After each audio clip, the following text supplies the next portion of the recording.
What's up, team? All right, going to be a quick one today. Have a lot going on, as I'm sure you do as well. And gosh, look how big my forehead is. Look at that. Oh my goodness. I cut my hair again. This is probably the 10th time I've done it myself since COVID. I think that is sad. Look at that. Wow. Talk about a receding hairline. Anyway, so Derrick Evans here, home loan specialist, NMLS 155010. We were talking yesterday. Let's go right to mortgage bonds, and got the alert to lock today. And, Barry Abib, who runs MBS Highway, the site that provides us this data, they're very good about issuing alerts to lock before lenders reprice, so you can hopefully catch rates before they get worse on your rate sheet. And they issued alert to lock today, down 17 basis points. This is basically what we were looking at yesterday. Remember, when when bond prices go down, mortgage rates go up, and vice versa. So keep that in mind. We want to see prices going higher. And we've had a nice run of that, but then we've sort of run into, here's some inflationary data that the market didn't like. And what I've been looking at is just this sort of this head and shoulders pattern right here, which is very typical, classic bearish formation. And so that's why my prediction was we're going to see bonds head lower, therefore rates go higher. And that's what we saw today. We lost 17 basis points and broke below an important area. Remember, we actually closed above this resistance level here just a couple days ago, this week. So, that was looking really good. It's like, man, can we just go to the moon? But, I had a bearish day yesterday. Sorry, I couldn't make a video. Just had too much going on. And then, today broke through another layer of support, which is now going to become resistance. So I think we're at least going to see a test down here, and maybe even down here is kind of what I would expect. Maybe not tomorrow. Fridays can be interesting, but this is kind of what we're saying. Like this is likely. I mean, if inflation is what we believe it is, which is rampant and massive, then we're going to have problems with bonds. One thing, and I do want to show you this. This is kind of the one thing I want to talk about today. So Dallas Federal Reserve President Robert Kaplan did a great interview on CNBC.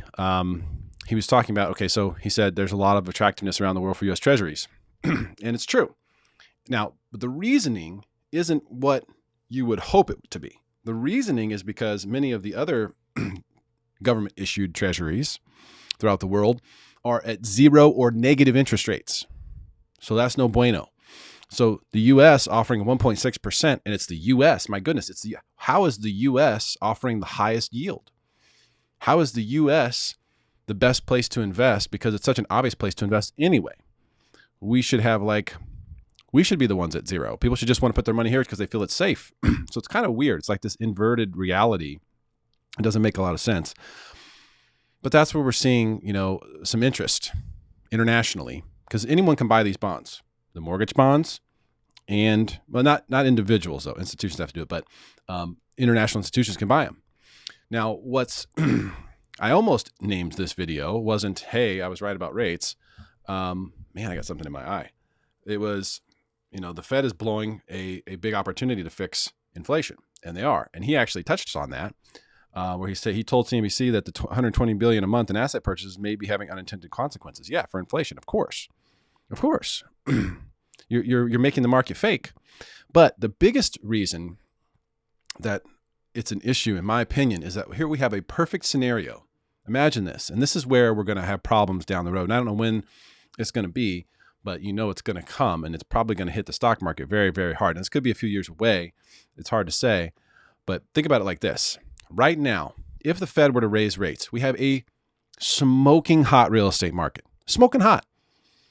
When do you want to raise rates? Do you want to wait until it softens and then raise rates and compound the issue? Or do you want to sell into strength, basically? Do you want to go ahead and taper and let rates go up a little bit, let the real estate market balance itself out a little bit, and do that in a time when you can?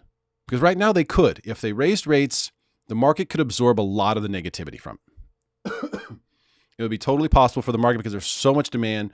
There's so much inflation. There's so much cash out there. They have a golden opportunity, the Fed does right now, to not only just taper back, and that's when they say taper, they mean cut that down. So instead of spending $120 billion a month, cut it down to 100. and then cut it to 80 and have a plan to sort of taper down the asset purchases. Because before you can really raise rates, you have to cut this ongoing, never-ending QE.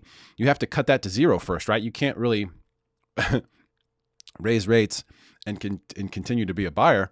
I mean, I guess you could. The Fed can do whatever they want, but bottom line is it's a perfect opportunity for the Fed to go ahead and fix inflation, or at least start making some steps in the right direction.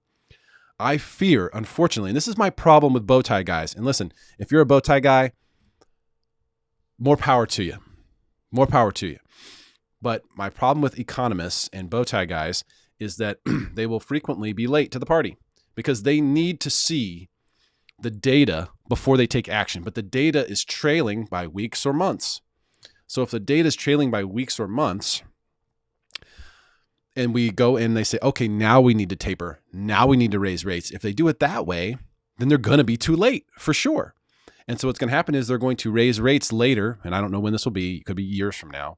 They'll raise rates later when the market's softer, and it will actually hurt the market. Right now, if they raised rates, yeah, it would suck. You know what I mean? It would suck. There would be some short-term suckiness, but the market could absorb it because it's so hot and kind of needs something to actually bring it in a little bit. So the Fed could bring some stability to the real estate market and start down the path of fixing inflation if they didn't have their head up their arse.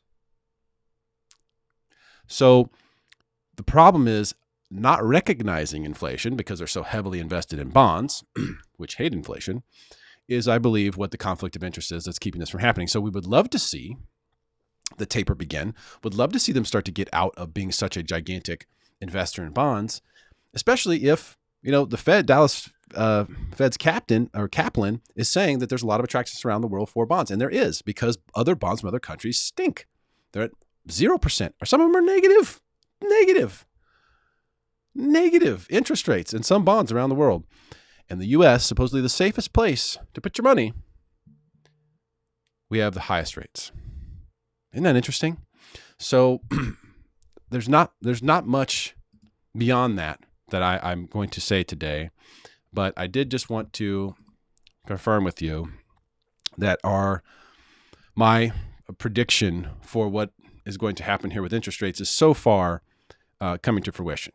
You know, we have watched this head and shoulders form. It has formed now, and this down leg, this was the last piece, because this could have just kept going, right? But no, now we've turned around and we're going this way, and so the other shoulder is in place. The only positive here from a technical standpoint is that the right shoulder, one right here, does have a higher high than the left. And so, believe it or not, that does make a difference. So if there's going to be a continuation, because now we have this trend line here that we're going to be working off of, right? Something along these lines. So, you know, can we bounce off of that and sort of march our way higher? It's possible. It's possible. I mean, if you look at this strictly technical, you know, you go here as a low, and we have a higher low, and then another higher low. If we turn around and move up, you know, it could be all right. But this macro move here, this head and shoulders, is likely to send us lower, therefore making rates go higher, which is one of the reasons. Also, breaking the support level was important. One of the reasons why Barry issued an alert to lock today at around 2 p.m. Pacific Standard Time. So this is what I was saying yesterday and the day before. I'm locking here. I'm locking here.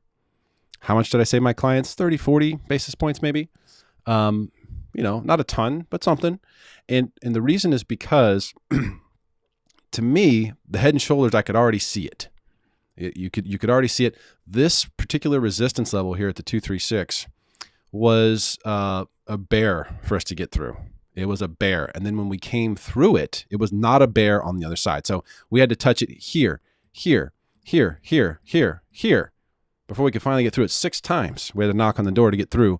And only once did they knock on the door on the downside, and it just piled through. So that's kind of, to me, that's a bearish sign. Like, I wouldn't want to be buying whatever this is, right? And in this case, it's a bond.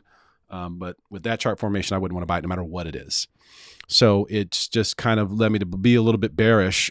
And then the confirmation today with the head and shoulders, you know, I'm expecting higher rates here in the short term.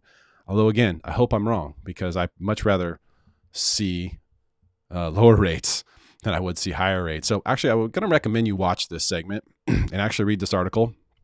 This appears to be legit journalism. And I believe that Kaplan here is making some good points, has some good information. We saw one of the members of the Fed in Kansas City earlier this week talking about, hey, you guys are playing with the wrong playbook. You need to look at tapering. You need to look at doing something to combat inflation while you still can. There's a window right now where they could get in there and raise rates and do something, or taper, raise rates, both. And you wouldn't see a massive impact on anything because everything's flying high. Stocks are flying high. Real estate's flying high. Even bonds are holding up just because the world in general is in bad shape. Really is. World's in bad shape. I don't follow the economies in other countries that closely. So I can't tell you if we're seeing the same type of inflation in other areas that we are here. But I can tell you just by looking at the bonds, you can do that. You can look that up. In fact, I think even right here on CNBC, yeah, you can click on bonds and it'll start to give you, I don't know what Bund means, but that might be like Germany or something. I don't know. What's a Bund? Their 10-year, whoever this is a negative interest rate. Japan 10-year, negative. Or no, it's a 0.07, went down a little bit. But this is actually negative, the Bund, whatever that is. UK, 0.81. France, 0.18. It's nothing. Nothing. So either they are already baked in to major inflation in other places around the world. And somehow the US is still at 1.6. So maybe we're following the lead of everyone else. Maybe we've just gotten so crazy with the printing that we're heading down the same path as some of these other places. A lot of people compare the United States to Japan as far as the trajectory of interest rates. And interest rates in Japan have basically been zero for, I think, 30 or 40 years, something like that. And is that where we're headed? To just a super low interest rate environment forever? Obviously, that would create inflation. We already have massive inflation, so we don't need any fuel on that fire. AMC, by the way, for all the Reddit guys out there and gals, 35% move today. I just can't believe it. It's so crazy to me that the internet has ganged up on Wall Street. I love it. It makes me happy. And so that's it for today. I'll just give you a quick one. Let you just follow up because I couldn't make a video yesterday, but unfortunately, it doesn't look great as far as interest rates are concerned in the near future. I will keep you posted as to what's going on, and I would highly recommend that you check out this link. I will go ahead and put this in the YouTube and the Facebook posts so that you can check it out. Just listen to what the man has to say. Some of these Federal Reserve Bank, I don't know what you call them, employees, representatives, are coming and speaking out now. And that tells you how bad it is, because really the Fed is supposed to be sort of a behind closed doors type thing, which is actually one of the reasons why it's really bad. But some people are coming out now and they're saying, hey, things need to happen. Here's some of the things we're doing wrong. And so hopefully Jerry Powell will get his act together and start doing some of the right things. All right, that's it for me today, guys. You guys have an awesome day. Share this with your friends. Say what's up in the chat if you want. I'll hit you back, and I'll talk to you soon.